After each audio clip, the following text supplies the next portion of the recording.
Good morning! Ako po si Joel Gayadong, ang gwardyang milyonaryo ng AIM Global. Ako po ay taga-Sultan Kudarat. 11 po kaming magkapatid. Pang-apat po akong anak sa aking mga magulang. So bata pa lang kami, sobrang hirap na po talaga ng buhay. Kaya 2007, nakipagsapalaran po ako dito sa Metro Manila. And then, ang good news kasi nakahanap ako ng trabaho bilang isang security guard. Nag-security guard ako sa EIC Burgundy Empire Tower, na kung saan nandoon ang opisina ng AIM Global.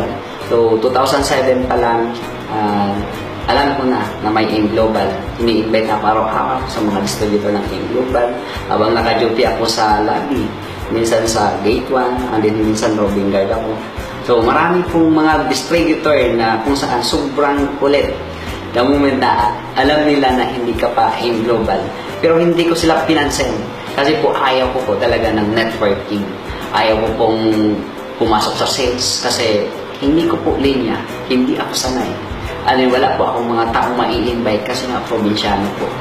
After 3 years, so, nakita ko po yung pagbabago ng mga networker na kung saan dati sinisita ko lang sila kasi po maraming pinagbabawal namin dito sa building, mga rules and regulation na hindi nila natupad. Kaya bilang isang security guard, kami po yung pipigil sa kanila. Pero biglang nagbago ang lahat nung nakita ko yung mga tao na yun na nagkaresulta.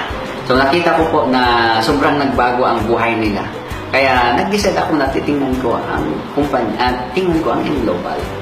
So nakita ko, umatin ako ng seminar, doon nagbago talaga ang isip ko. Pinagsisihan ko po yung 3 taon na inaayawan ko ang AIM Global. Dahil 3 taon pala na nasa harapan ko na ang opportunity pero inaayawan ko. Kaya nag-decide akong mag-join pero that time sobrang nahihirapan ako kasi wala po akong perang ilalabas. Wala po akong CB980. Imagine mga sahod ko is 9,000 pesos per month. So hatiin nyo sa isang kinsina, 4,500. Ito yung malupit. Kaltasan pa siya ng is pag-ibig, PhilHealth at marami pang ibang ikakaltas. Upa sa bahay, 2,500, pamasahe 900, pagkain sa isang araw 150. Kaya yung sahod ko totally zero talaga pagdating ng sahuran, yung pay slip talaga. So wala akong kapera-pera pero gusto kong mag-join kasi ko nakita ko na magbabago talaga ang buhay ko kapag mag-member ako. Kaya naisip ko na gagawa ako ng paraan. Kaya nung mga time na yon hindi ako makatulog. So, kinabukasan pumunta ako sa agency namin and then nag-loan po ako. Nung nag-loan ako, so good news kasi pinalo naman ako agad-agad sa agency namin kasi po malakas po ako sa agency namin. So ako po yung pinaka magiting na security guard na masunurin po talaga kung anong mga inuutos nila. Kaya agad-agad binigyan ako ng cheque. 8 mil po ang nilon. Nung araw na yun, naging member na ako sa AIM Global. So, siyempre tuwang-tuwa ako kasi yun talaga yung goal ko na mapabilang doon sa mga naging successful. So, pinag-aralan ko yung sistema and then nagpaturo ako sa mga upline. Maraming mga trainings na mga inatinan ko. So, doon ko na-develop yung sarili ko na kung saan sobrang medyo tumaas ang level. Na yung confident level ko is parang hindi na ako nahihirapan na makipag-usap sa tao. So, kahit na probinsyano ako, pinilit kong i-survive kasi gustong-gusto ko talagang baguhin ang buhay ko. So, ang good news nito kasi sa mga sakripisyo ko po na ginawa in a matter of 9 months, nabili ko po yung first car ko, Honda City.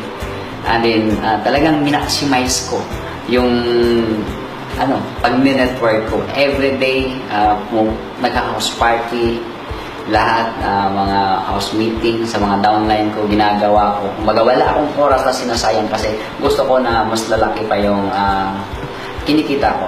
Ngayon po ay sobrang na-excite ako kasi dahil meron na pong na-put up na sistema na sobrang ganda na kung tatawagin ay Jillian Project na dito in-apply ko po sa buong grupo ko at nag-double po yung cheque ko. So kaka-encash ko lang po ng cheque ko na 1.4 million. Grabe, sobrang baliw na baliw ako kasi first time in my life na makahawak ng ganun kalaking amount ng pera na kung saan nanggagaling po talaga sa pinaghirapan ko.